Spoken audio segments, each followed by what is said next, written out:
నమస్కారం public vision వార్తలకు స్వాగతం నా పేరు సుమలత వార్తల్లో ముందుగా హెడ్లైన్స్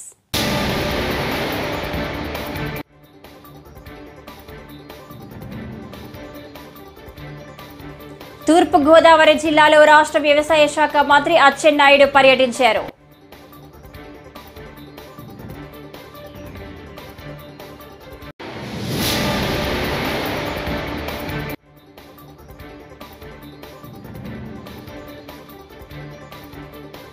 టీడీపీకి ఓటు వేయకపోతే ఇల్లు కూల్చేస్తారా అని మాజీ మంత్రి బొత్స సత్యనారాయణ మండిపడ్డారు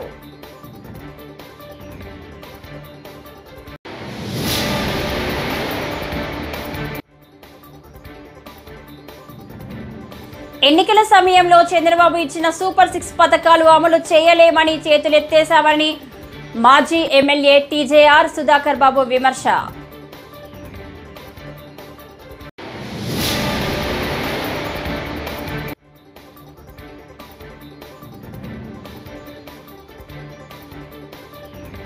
చిత్తూరు వీరప్పన్ అంటే పెద్దిరెడ్డి రామచంద్రారెడ్డి అని మాజీ ఎమ్మెల్సీ బుద్ధ వెంకన్న అన్నారు. ఇక డీటెయిల్స్ చూస్తే తూర్పు గోదావరి జిల్లా సీతానగరం మండలంలో రాష్ట్ర వ్యవసాయ శాఖ మంత్రి అచ్చెన్నాయుడు పర్యటించారు. రాపాకలో వరద నీటిలో మునిగిపోయిన పంట పొలాలు, బొబ్బిలి లంకలో ఏటి గట్టున ఆయన పరిశీలించారు.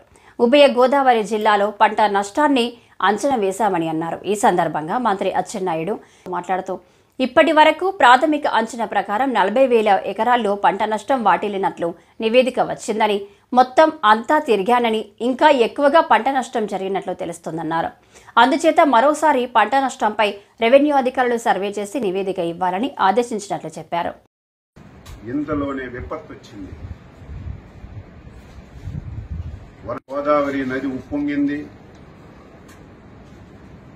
దానివల్ల అటు వెస్ట్ గోదావరి, ఈస్ట్ గోదావరిలో చాలా ప్రాంతాలు ముంపుకు గురయ్యాయి.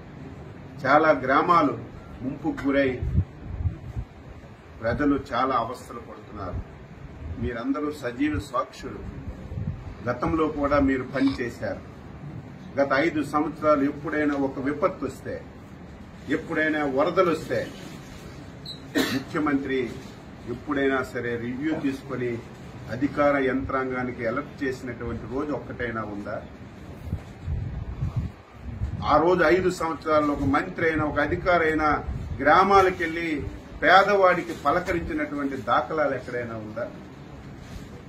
మొన్న ఎప్పుడైతే భారీ వర్షాలు వస్తాయి, గోదావరి నదికి విపరీతంగా వరదొస్తుందని తెలిస్తే మా విపత్తుల శాఖ మంత్రి శ్రీమతి అనిత గారు జూమ్ లో కాన్ఫరెన్స్ తీసుకుని కలెక్టర్లకు అలర్ట్ చేశారు.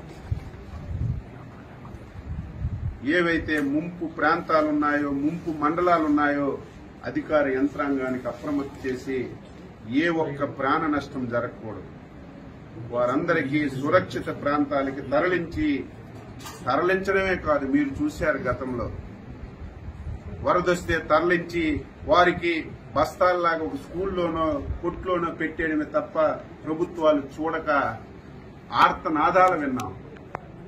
మాకు భోజనం అందడం లేదు, పిల్లలకు పాలు అందడం లేదు, సకాలంలో నీళ్లు లేవు, టాయిలెట్స్ లేవని. ఈ 5 రోజుల్లో ఎక్కడైనా ఒక వార్త వచ్చిందా? భోజనాలు పెట్టాం, పిల్లలకు పాలు ఇచ్చాం, వాటర్ ఇచ్చాం. వాళ్ళు మళ్లీ నార్మల్ గా వచ్చి ఇంటికి వెళ్లేసరికి 3,000 రూపాయలు పరిహారం కూడా ఇచ్చి ఎన్నికల సమయంలో చంద్రబాబు ఇచ్చిన సూపర్ 6 పథకాలు అమలు చేయలేమని చేతులెత్తేశారని మాజీ ఎమ్మెల్యే టీజేఆర్ సుధాకర్ బాబు విమర్శించారు. మేము ఎన్నికల ముందే చెప్పాం, బాబు ఇచ్చిన హామీలు అమలు సాధ్యం కాదని. ఎన్నికల ముందు ఒక మాట, ఎన్నికలు అయిపోయాక ఒక మాట చెప్పడం బాబుకి అలవాటే. జనాలు సూపర్ 6 పథకాలు అమలు చేయమని అడుగుతుంటే కాదు, మేము రెడ్ బుక్ రాజ్యాంగమే, దాడులు, దౌర్జన్యాలు, హత్యలు అమలు చేస్తామని తెలుగుదేశం పార్టీ కూటమి ప్రభుత్వం అంటోందన్నారు. అసెంబ్లీ సాక్షిగా ఆన్ రికార్డ్ వారిచ్చిన హామీలు చూస్తే ఆయనకు భయం వేస్తున్నట్టుగా ఒక ఎక్స్ప్రెషన్ ఇచ్చారు.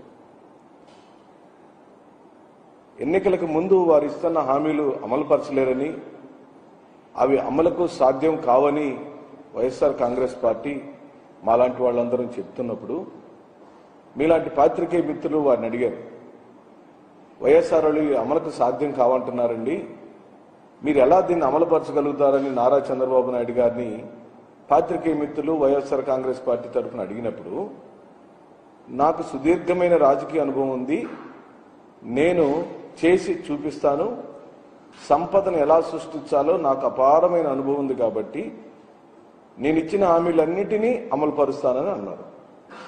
ఆ సందర్భంలోనే మళ్ళీ విలేకరులు ఏమని ప్రశ్నించారంటే, మీరే కదా 1 నెల 2 నెలల క్రితం ఎన్నికల ప్రచారంలో మరో శ్రీలంక కాబోతుంది ఆంధ్రప్రదేశ్, మరో సోమాలియా కాబోతుంది ఆంధ్రప్రదేశ్, ఈయనిచ్చే అనగా జగన్మోహన్ రెడ్డి గారు ఇస్తున్నటువంటి సంక్షేమ పథకాల వల్ల రాష్ట్రం నాశనం అవుతుందని నారా చంద్రబాబు నాయుడు గారే అన్న విషయాన్ని వారు జ్ఞాపకం చేశారు. మీరే అన్నారు కదా సంక్షేమ పథకాలని వృధా అని, సంక్షేమ పథకాలు ఏవి అవసరం లేదని. మళ్ళీ మీరే ఇప్పుడు సూపర్ 6 పేరుతో ఈ పథకాలన్నీ మీరు అనౌన్స్ చేశారు, ఇవి సాధ్యం కావని వైఎస్ఆర్ పార్టీ వాళ్ళు అంటున్నారు. అన్నప్పుడు నేను చేసి చూపిస్తానని ఇన్ని సంవత్సరాల అనుభవం ఉన్న చంద్రబాబు నాయుడు గారు ఈ రాష్ట్రానికి మాటిచ్చారు. నిజంగా మాకు ఆనందం కలిగింది. చంద్రబాబు నాయుడు గారు సూపర్ 6 అంతా అమలు పరిస్తే చూడాలని మేము మనస్ఫూర్తిగా కోరుకున్నాం. 50 రోజుల పాటు ఎదురు చూసాం. ఇప్పటికే ఇసుక పాలసీని ఏ విధంగా కప్పదాటు వ్యవహారంతో చేశారో మనం చూసాం. మద్యం పాలసీని ఏ విధంగా చేస్తున్నారో చూసాం. తల్లికి వందనం దగ్గరికి వచ్చేసరికి ఏ విధంగా మాట్లాడుతున్నాడో చూస్తున్నాం. టీడీపీకి ఓటు వేయకపోతే ఇల్లు కూల్చేస్తారా అని మాజీ మంత్రి బొత్స సత్యనారాయణ మండిపడ్డారు. రాష్ట్రంలో టీడీపీ నాయకుల దౌర్జన్యాలకు అంతు లేకుండా పోతుందని ఆగ్రహం వ్యక్తం చేశారు. మారుమూల గ్రామానికి వెళ్లి విధ్వంసం చేయడమేంటి, నోటీసులు ఇవ్వకుండా కూల్చివేయడమేంటి అంటూ మండిపడ్డారు. దన్నానాపేటలో వెంకునాయుడు ఇంటిని కూల్చివేయడం సరికాదన్నారు. జిల్లాలో ఇటువంటి పరిస్థితులు ఎన్నడూ జరగలేదు. ప్రజాప్రతినిధులు అంటే ఇలాగేనా వ్యవహరించేది? టీడీపీకి ఓటు వేయకపోతే ఇల్లు కూల్చేస్తారా? రిటైర్డ్ ఆర్మీ జవాన్ పై ఎందుకింత కక్ష సాధించడం కోసమేనా రాజకీయాల్లోకి వచ్చింది అంటూ టీడీపీ నేతల తీరుపై బొత్స సత్యనారాయణ నిప్పులు చెరిగారు. దాన్ని ఓపెన్ చేయలే. ఆ తర్వాత వైసీపీ ప్రభుత్వం వచ్చింది, అందులో నేను కూడా మంత్రిగా ఉన్నా. నా సీట్ని కంటిన్యూ చేసింది. నేను కూడా 1-2 సార్లు మా ప్రభుత్వం పెద్దల దృష్టికి తీసుకొచ్చా, అది ఓపెన్ చేయండి, లేకపోతే అధికారులు కొంతమంది అనధికారులు దీన్ని ఆసరా పెట్టుకొని పరిమితి చేస్తున్నారు అని చెప్పని కూడా అడగడం జరిగింది. ఏదేమని మా ప్రభుత్వంలో కూడా కాలయాపన జరిగిపోయింది, చేయలే, ఓపెన్ చేయలే. నేను ఇప్పుడు కోరుతుంది ఏంటంటే, నిజంగా మీకు విశాఖపట్నంలో భూ ఆక్రమణలో ఎవరు ఏది దోచుకున్నారో, ఏదో మీ తెలుగుదేశం పార్టీ ఉన్న 5 సంవత్సరాల కాలంలోనో లేకపోతే మన వైసీపీ ఉన్న 5 సంవత్సరాల కాలంలోనో కాదు కదా, 2004 నుంచి ముందు దాన్ని ఓపెన్ చేయండి. అది ప్రాథమికంగా మీకు ఉంటుంది. దాని తర్వాత ఇంకెవరైనా ఇంకా జరగొచ్చాయంటే దాన్ని ప్రేమ పెట్టుకుని కంటిన్యూ చేయండి, కాదు తప్పలేదు. ముందు ఆ సిట్ ఓపెన్ చేయండి నిజంగా చిత్తశుద్ధి. ముందు నాయకులు డిమాండ్ చేయండి, అసెంబ్లీ జరుగుతుంది, అసెంబ్లీ అడగండి. ఎవరు తప్పు చేస్తాలే? ప్రభుత్వ పెద్దలు చేస్తే ప్రభుత్వ పెద్దలు దానికి బాధ్యత అవుతారు. లేదు స్థానికంగా ఉన్న నాయకులు, శాసనసభ్యులు లేకపోతే స్థానిక నాయకులు ఏం చేస్తే. చిత్తూరు వీరప్పన్ అంటే పెద్దిరెడ్డి రామచంద్రారెడ్డి అని మాజీ ఎమ్మెల్సీ బుద్ధ వెంకన్న అన్నారు. సోమవారం విజయవాడలోని తన కార్యాలయంలో ఆయన మీడియాతో మాట్లాడారు. చిత్తూరు జిల్లాలో పెద్దిరెడ్డి రామచంద్రారెడ్డి, పెద్దిరెడ్డి మిథున్ రెడ్డిలపై ప్రజలే స్వచ్ఛందంగా తిరగబడుతున్నారని అన్నారు. త్వరలోనే పెద్దిరెడ్డి కుటుంబం చేసిన అవినీతిపై టీజీపీకి లిఖితపూర్వకంగా ఫిర్యాదు అందిస్తానన్నారు. అడవిలో దొంగ వీరప్పనికి వారసుడు లేడు, కానీ ఈ పెద్దిరెడ్డి రామచంద్రారెడ్డికి మాత్రం వారసుడు ఉన్నాడు, పెద్దిరెడ్డి మిథున్ రెడ్డి. చిత్తూరు జిల్లాలో భూ కబ్జాలు, వాళ్ళ అనుచరులు దారి దోపిడీలు, ప్రజల్ని అనేక విధాలుగా వాళ్ళు ఇబ్బంది పెడితే ఆఖరికి ఈ అబ్బా కొడుకుల్ని పొంగనూరులో కూడా అడుగు పెట్టకుండా అక్కడ ఉన్నటువంటి ప్రజలు ఎదురు తిరిగితే ఆ నమ్ము తెలుగుదేశం పార్టీ మీద నెట్టేది. అక్కడ రెవెన్యూ అధికారులు వెళ్ళి ఫిర్యాదులు తీసుకుంటే ఒక్క రోజులో దాదాపు 600 మంది వాళ్ళ కబ్జాల గురించి, వాళ్ళ దోపిడీ గురించి ప్రజలు పిటిషన్ల ద్వారా, రిప్రజెంటేషన్ల ద్వారా వాళ్ళు ఎక్కడెక్కడ దోచుకున్నారు, వాళ్ళొక్క పొగోడోడికే పరిమితం కాకుండా పెద్దూరుని చిత్తూరు జిల్లా వీరప్పలాగా మొత్తం జిల్లా మొత్తం వ్యాపించడం. శ్రీకాళహస్తి కానీ, నదలపల్లి కానీ, తమ్మలపల్లి కానీ ఇలాగ అనేక నియోజకవర్గాలు అతను ఒక చోట పోటీ చేసి, వాళ్ళ అబ్బాయి ఎంపీగా పోటీ చేసి, వాళ్ళ తమ్ముడు ఒక చోట పోటీ చేసి, వాళ్ళ అనుచరులు ఇంకో చోట పోటీ చేసి, ఇలాగా మొత్తం చిత్తూరు జిల్లాని విజయవాడలోని పాయకాపురంలో వంగవీటి మోహనరంగ కాపు కమ్యూనిటీ హాల్ భవనాన్ని సెంట్రల్ ఎమ్మెల్యే బొండా ఉమా సోమవారం ప్రారంభించారు. ఈ సందర్భంగా ఆయన మాట్లాడుతూ పేదలకు కష్టం వస్తే గుర్తుకు వచ్చే పేరు వంగవీటి రంగ అన్నారు. ఆయన పేరు మీద కమ్యూనిటీ హాల్ను నిర్మించడం తన పూర్వజన్మ సుకృతంగా భావిస్తున్నానన్నారు. పేద వర్గాలకు అందుబాటులో కళ్యాణ మండపం అందుబాటులో ఉంచుతామని వెల్లడించారు. రంగ గారి పేరు మీద ఈ రోజున ఒక మంచి కార్యక్రమాన్ని ప్రారంభించుకోవడం సంతోషం. ఏ పేద వర్గాల కోసం ఎంత పెద్దవాళ్లతోనే పోరాడే వంగవీటి మోహన్ రంగ గారి ఆశయాలకు అనుగుణంగా ఆ మహానుభావుడి పేరు మీద పేద వర్గాలు నివసించే ఈ ప్రకాష్ నగరు, ఎల్బిఎస్ నగరు ఈ ప్రాంతంలో ఒక కళ్యాణ మండపాన్ని ఆయన పేరు మీదే కట్టి ఇవాళ రాధారంగ మిత్రమండలి రాష్ట్ర అధ్యక్షులైన చెన్నుపాటి శ్రీనివాసరావు గారి చేతుల మీదుగా ఇవాళ ప్రారంభించుకోవటం మాకు సంతోషం. ఈ నియోజకవర్గంలో ఆ మహానుభావుడి పేరు మీద కళ్యాణ మండపం ఏర్పాటు చేసుకోవడం కూడా నా పూర్వజన్మ సుకృతంగా భావిస్తూ ఉన్నాను. ఎందుకంటే ఈరోజు కూడా పేద వర్గాలకి తక్కువ గుర్తొచ్చే కష్టం వస్తే పేరు రంగా గారు. మరి ఆయన చనిపోయి ఇన్ని సంవత్సరాలైనా ఇవాళకి రాష్ట్ర వ్యాప్తంగా ఇన్ని విగ్రహాలు పెడతా ఉన్నారంటే, ఇన్ని కళ్యాణ మండపాలు పెడతా ఉన్నారంటే చరిత్రలో చిరస్థాయిగా మిలిచిపోయే మరణం లేని జననం వంగవీటి మోహన్ రంగ గారు. ఈరోజు అలాంటి వ్యక్తి పేరు మీద ఈ కళ్యాణ మండపం ఇక్కడ పెడతానికి సహకరించినటువంటి ఈ రాష్ట్ర ముఖ్యమంత్రి చంద్రబాబు నాయుడు గారికి, అలాగే మా ప్రభుత్వానికి అందరికి కూడా ధన్యవాదాలు తెలియజేస్తూ, ఏ పేద వర్గాల కోసం ఆయన జీవించాడో, ఏ పేద వర్గాల కోసం ఆయన చనిపోయాడో, ఆయన ఆశయాలకు అనుగుణంగా ఈ కళ్యాణ మండపం పేద వర్గాలకు అందుబాటులో ఉంది. తెలంగాణ ప్రజల సాంప్రదాయ బోనాల పండుగ సందర్భంగా ప్రజలకు మాజీ ఉపరాష్ట్రపతి వెంకయ్య నాయుడు హృదయపూర్వక శుభాకాంక్షలు తెలిపారు. బోనాల పండుగను పురస్కరించుకుని హైదరాబాద్ రామ్నగర్లోని హర్యానా గవర్నర్ బండారు దత్తాత్రేయ నివాసానికి వెంకయ్య నాయుడు విచ్చేశారు. సమాజంలోని ప్రజలందరూ సుఖ సంతోషాలతో ఉండాలని, అందరి కుటుంబాల్లో ఆనందం వెల్లివిరియాలని వెంకయ్య నాయుడు ఆకాంక్షించారు. ఈ సందర్భంగా వెంకయ్యను బండారు దత్తాత్రేయ శాలువాతో సత్కరించారు.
दुनिया के सारे पीछे मेरा देश है, सरकार चलता है, सरकार आएगी जाएगी। విజయవాడలో ఎక్కడ చూసినా డ్రైనేజీ సమస్య ఎక్కువగా ఉందని తూర్పు నియోజకవర్గ ఎమ్మెల్యే గద్దె రామ్మోహన్ రావు అన్నారు. స్ట్రామ్ వాటర్ డ్రైనేజీ పనులను గత ప్రభుత్వం పూర్తి చేయకపోవడం వలన వర్షపు నీరు ఎక్కడికక్కడ నిలిచిపోయి ప్రజలు ఇబ్బంది పడే పరిస్థితి నెలకొన్నదన్నారు. విజయవాడ వెంకటేశ్వర నగర్లో సోమవారం పర్యటించి స్థానిక సమస్యలు తెలుసుకున్నారు. స్ట్రామ్ వాటర్ డ్రైనేజీ పనులపై ఎన్డీఏ కూటమి ప్రభుత్వం ప్రత్యేక దృష్టి సారించిందన్నారు. విజయవాడ నగరంలో ఎక్కడికి వెళ్ళినా కూడా ఒకటే సమస్య, అండర్ గ్రౌండ్ డ్రైనేజీలు పూర్తిగా ఇబ్బంది పెడతా ఉన్నాయి. అట్లాగే స్టార్మ్ వాటర్ డ్రైను అన్ని సగం సగం చేసి ఉండటం వల్ల వాటి వల్ల కూడా చాలా ఇబ్బంది వస్తూ ఉంది.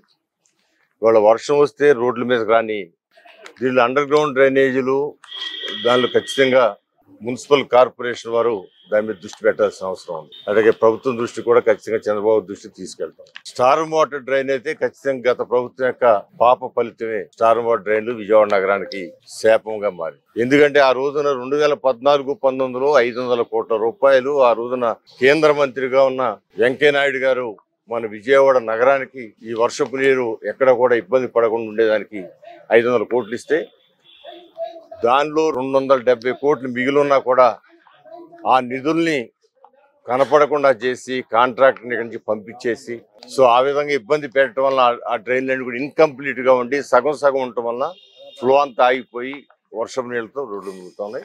దానికి ఖచ్చితంగా ఇప్పుడు మేము పరిష్కారం తీసుకుంటాం. మరలా ఆ నిధులు తీసుకొచ్చి ఇంకా అవసరమైతే ఎంపీ గారి సహకారంతో, కేసీఆర్ చిన్ని గారి సహకారంతో మరిన్ని నిధులు స్టార్మ్ వాటర్ చేస్తాం. ఈ అండర్ గ్రౌండ్ డ్రైనేజ్ మాత్రం ఈ 5 సంవత్సరాలు వైసీపీ ప్రభుత్వం టిడ్కో ఇళ్లను పూర్తిగా నాశనం చేసిందని మంత్రి నారాయణ అన్నారు. సోమవారం ఆయన రాజధాని ప్రాంతంలో టిడ్కో ఇళ్లను పరిశీలించిన అనంతరం విలేకరులతో మాట్లాడారు.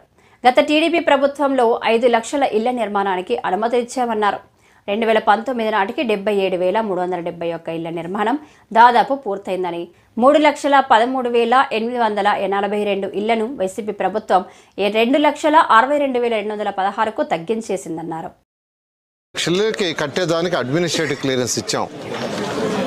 5 లక్షలు కట్టమని అధికారులకి ఆదేశం ఇచ్చాం.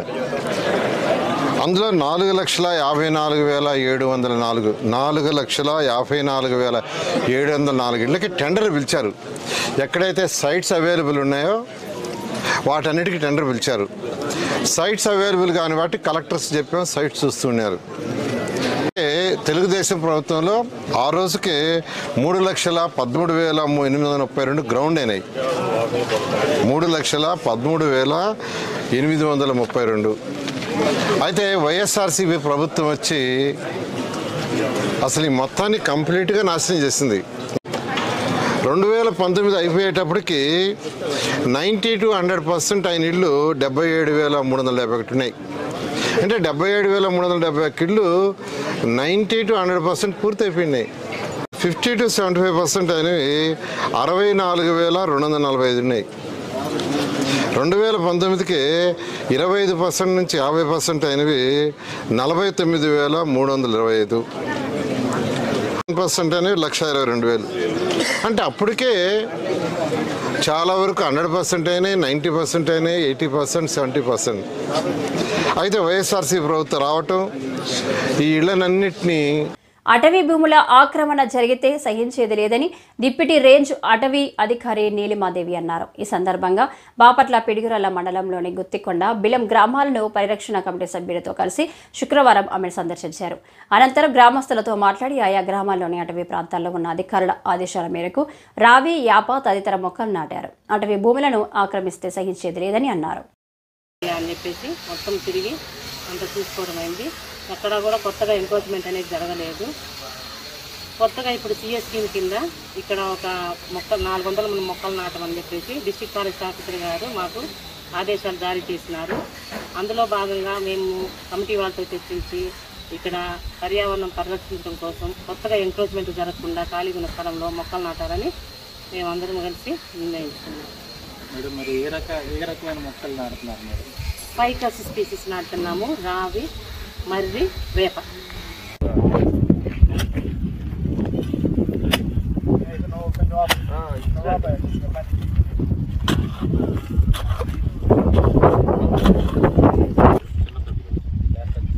కరెంట్ స్తంభాలు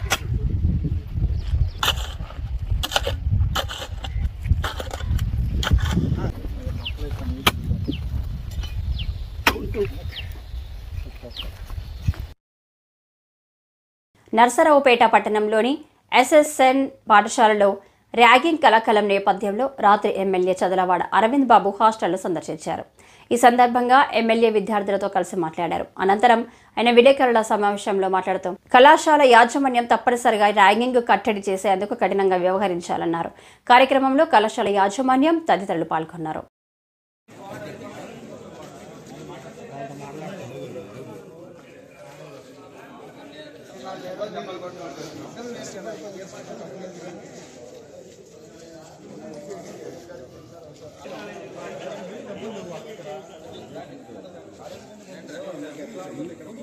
మీడియా సోదరులందరికీ కూడా ధన్యవాదాలు తెలియజేస్తూ మరి వాళ్ళు మనం SSN కాలేజీ హాస్టల్లో ఉండటం జరిగింది. మరి 2 రోజుల క్రితం ఒక వీడియో బయటికి రావడం జరిగింది. మరి ఏదైతే NCC cadets 2nd year 3rd year seniors ragging చేస్తున్నారనే వీడియో ఒకటి బయటికి రావడం జరిగింది. ఆ వీడియో కూడా ఎప్పుడు ఫిబ్రవరిలో చేసిన వీడియో. మరి ఆ వీడియోలో out going 3rd year NCC cadets 2nd year వాళ్ళని కర్రలతో కొట్టడం జరిగింది, పైశాచికంగా కొట్టడం జరిగింది. దీన్ని మేము ఖండిస్తున్నాము. మరి ఇటువంటి ర్యాగింగ్ అనేది పునరావృతం కాకుండా కాలేజీ యాజమాన్యం చర్యలు తీసుకోవాలని చెప్పి చెప్పడం జరిగింది. అదేవిధంగా కాలేజీ యాజమాన్యం కూడా ప్రిన్సిపాల్ గారికి ఒక అల్టిమేటం జారీ చేయడం జరిగింది. మరి ఏదైతే NCC ఇన్స్ట్రక్టర్ ఉన్నారో అదేవిధంగా హాస్టల్ వార్డెన్ రాజు గారు ఉన్నారు, వారిని సస్పెండ్ చేయమని చెప్పడం జరిగింది. దీని మీద ఎంక్వైరీ జరుగుతుంది. కాబట్టి మరి ఇది ఎప్పుడో ఫిబ్రవరిలో జరిగిన సంఘటన ఇవాళ బయటకు వచ్చిందంటే మరి ఎక్కడో కావాలని ఎవరో వాళ్ళ మధ్య కొంత స్టూడెంట్స్ మధ్యలో గొడవలు ఇది బయటకు రావడం జరిగింది. ఏదైనా కానీ ఇక రాబోయే కాలంలో ఇటువంటి ర్యాగింగ్ పద్ధతులు లేకుండా కాలేజీ యాజమాన్యం చర్యలు తీసుకుంటుంది. అదేవిధంగా మన మీడియా వాళ్ళు కానీ మరి పోలీస్ వ్యవస్థ కానీ దీని మీద దృష్టి పెట్టి ఎక్కడ కూడా ఇటువంటి ర్యాగింగ్ చర్యలు జరగకుండా మనం చర్యలు తీసుకోవాలి. సెన్సేషన్ కోసమే మోహిత్ రెడ్డిని పోలీసులు అదుపులోకి తీసుకున్నారని మాజీ చెవిరెడ్డి భాస్కర్ రెడ్డి అన్నారు. ఆదివారం Tirupati SV university police station వద్ద ఆయన మీడియాతో మాట్లాడారు. నానిపై దాడి జరిగే సమయంలో మోహిత్ రెడ్డి కలెక్టర్ ROతో కలిసి స్ట్రాంగ్ రూమ్ వద్ద ఉన్నారు. మరి దాడిలో మోహిత్ ప్రమేయం ఉందని కేసు ఎలా పెడతారు అని చెవిరెడ్డి ప్రశ్నించారు. చంద్రగిరి నియోజకవర్గంలో పార్టీలకు అతీతంగా, కులాలకు అతీతంగా, వర్గాలకు అతీతంగా అందరినీ నేను సమానంగా చూసుకున్నా. ఏ ఒక్క వ్యక్తికి చెడ్డ చేయలేదు, ఏ ఒక్క వ్యక్తి మీద కేసు పెట్టించలేదు, ఏ ఒక్క వ్యక్తిని ఇబ్బంది పెట్టలేదు. ప్రభుత్వం అందించే ప్రతి సంక్షేమ సహకారాన్ని ప్రతి ఒక్కరికి అందించాను. ఇది ప్రజలకు అందరికీ కూడా తెలుసు, అన్ని పార్టీలకు కూడా తెలుసు. ఈరోజు ఏమీ లేనటువంటి దాన్ని ఒక తప్పుడు కేసుతో అరెస్టులకు శ్రీకారం చుట్టారు. ఆ రోజు ఎన్నికల రోజు కూచువారిపల్లి అనే గ్రామంలో అనేక మంది పిల్లలను కొట్టడం జరిగింది, చెప్పులతో కొట్టడం జరిగింది, పోళ్ళు కట్టేసి కొట్టడం జరిగింది, వాళ్ళ మీద పాసు పోయడం జరిగింది, అనేక వెహికల్ దగ్ధం చేయడం జరిగింది, ఇల్లు కాల్చడం జరిగింది. ఇవన్నీ కాదని ఎవ్వరు కూడా చెప్పలేరు. ఇవన్నీ జరిగినటువంటి వాస్తవాలు. మరుసటి రోజు ముందు రోజు కార్లు కాల్చారని మరుసటి రోజు ఆ కార్ల మీద దాడి జరిగినటువంటి మాట మనందరం కూడా వీడియోలో చూసాం. మనిషి మీద దాడి జరగలేదు అని ప్రతి పోలీసు కానిస్టేబుల్ తెలుసు, తెలుగుదేశం పార్టీ ఉన్న ప్రతి కార్యకర్త కూడా తెలుసు నాని మీద దాడి జరగలేదు అని. అతను అద్భుతమైన నటనతో 5 గంటల వరకు బాగున్న వ్యక్తి 6 గంటలకంతా చేతికి కట్టుకట్టి, కాలుకి కట్టుకట్టి, వీల్ చైర్ ఎక్కి, స్ట్రెచ్చర్ ఎక్కి, వెంటిలేటర్ పెట్టుకొని ఒక అద్భుతమైనటువంటి నటనకు శ్రీకారం చుట్టాడు. ఆ నటనతో చాలామంది ఉద్యోగస్తులు సస్పెండ్ అయ్యారు, 37 మంది జైలు పాలయ్యారు. చివరికి వెళ్ళి అతను మరిచిపోయింది భగవంతుడు హాస్పిటల్లో చేరాను అని. ఆ భగవంతుడు మొత్తం అన్ని అవయవాలకు తనకి కాలు నుంచి తల వరకు CT స్కాన్ తీపిచ్చాడు తన హాస్పిటల్లో. స్పష్టంగా 6 రిపోర్ట్లు ఇచ్చారు, 6 CT స్కాన్ రిపోర్ట్లు. చిన్న గాయం కూడా తనకు జరగలేదు అని. 37 మంది ఒక వ్యక్తి పైన దాడి జరిగితే చిన్న గాయం కూడా లేకుండా ఉండే పరిస్థితి ఎక్కడైనా మనం ఇంతవరకు చూసుంటామా అని అడుగుతున్నా.